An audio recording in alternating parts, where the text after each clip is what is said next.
So the killing of Iran's top commander, General Qasem Soleimani, in a US airstrike is going to be the single biggest defining event in geopolitics over the next few weeks and months, not just in the Middle East, but in the wider region. So the question is, why did Donald Trump order this airstrike?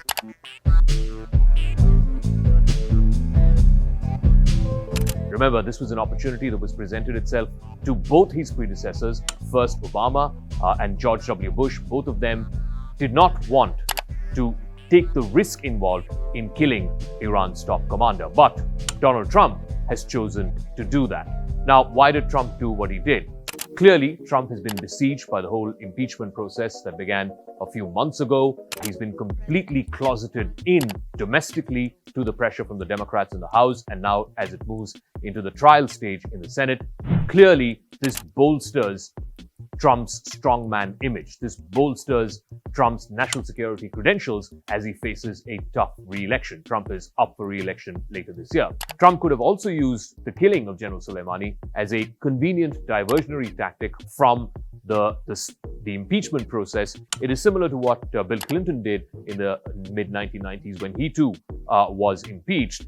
He ordered strikes in the Middle East. In fact, the cover page, page 1 of the New York Times from back then of Clinton ordering those airstrikes has now gone viral as a meme on social media. So it's very much within the realm of possibility that Trump did what he did, ordered the strike to kill General Soleimani to take away some of the heat domestically that he's been facing because of the impeachment process. The big question that's there in everybody's mind is, what will the blowback be? What will the fallout be? Will there be a full-blown war between Iran and the United States? The chances of that happening are extremely unlikely, simply because Iran realizes that it is in a precarious situation economically. More importantly, its conventional military might is no match for the United States. The US is, of course, the foremost military power in the world.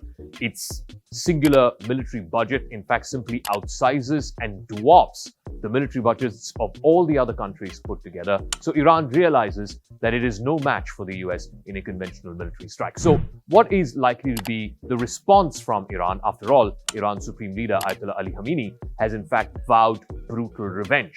There were tens of thousands who took to the streets of Tehran for the funeral procession of General Qasem Soleimani with chants of death to America. What can Iran realistically do?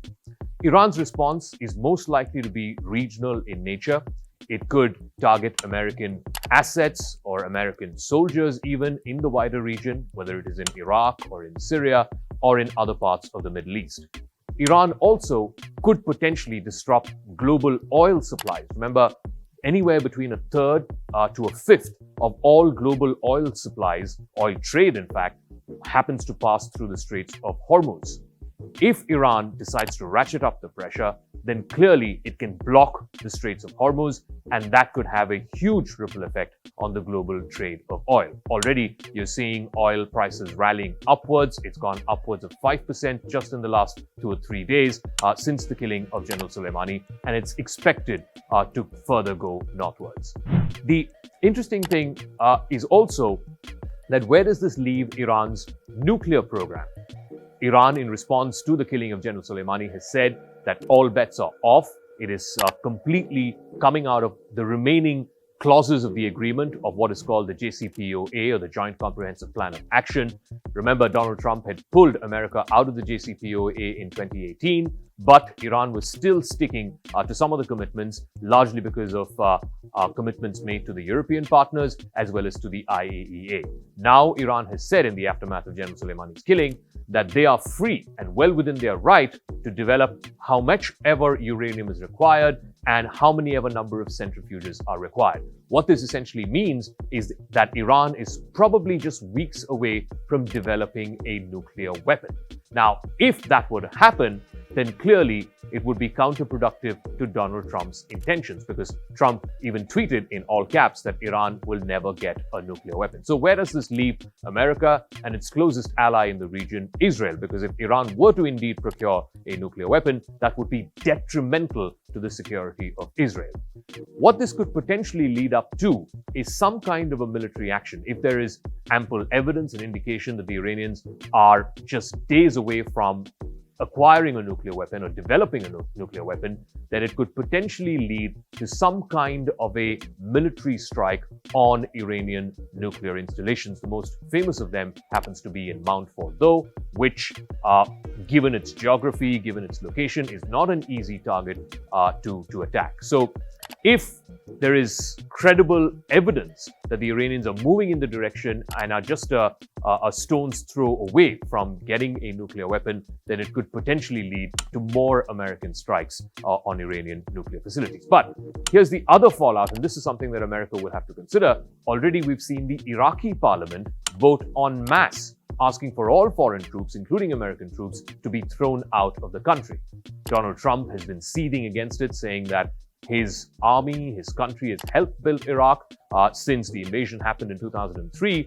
If the American forces, there are about 5,000 of them who are left in Iraq, have to leave, then clearly Donald Trump wants it to happen on his terms and not the terms of the Iraqi parliament or the Iraqi prime minister.